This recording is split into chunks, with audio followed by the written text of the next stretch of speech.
Alors, certaines personnes m'ont appelé par rapport à la question de drépanocytose. Je dis, certaines personnes m'ont appelé par rapport à la question de la drépanocytose.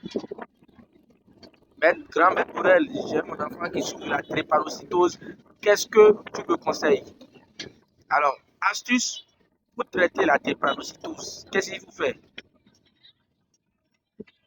Que la personne soit AS, que la personne soit SC, que la personne soit CC ou SS, je vous donnerai l'astuce pour traiter la drépanocytose. Vous allez trouver un grand chien. Vous allez trouver un grand chien. Un grand chien. Du coup, à vous glaver sur le sous de sang grandiose, un grand chien. Ok? Vous allez tuer le chien. Vous allez tuer le chien. Vous allez immoler le chien. Maintenant, une fois que vous l'avez tué, une fois que vous avez tué le chien, le sang du chien, vous allez en prendre pour en faire une sauce. Et celui qui a la drépanocytose va en consommer. Vous allez verser le sang du chien dans de l'alcool pour conserver. Et la personne qui a la drépanocytose va en consommer un peu. Maintenant, le chien même en question, qu'est-ce que vous allez en faire?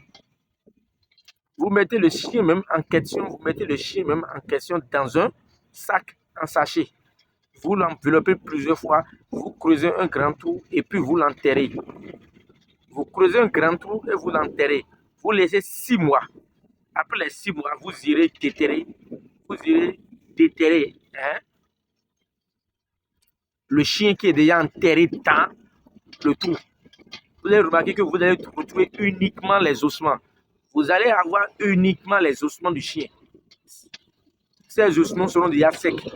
Vous allez rendre en poudre fine, piler et avoir une poudre très fine. D'accord? Une poudre très fine. Et cette poudre très fine, les gens qui souffrent de la drépanocytose, vous allez les mettre un peu dans de la bouillie non sucrée, ils vont boire. Allez faire. Allez faire et vous allez revenir. La personne ne va plus jamais faire de crise. Ça ne va pas modifier, d'accord, et le gène au niveau de son ADN. Mais la personne ne fera plus jamais de crise de drépanocytose. D'accord?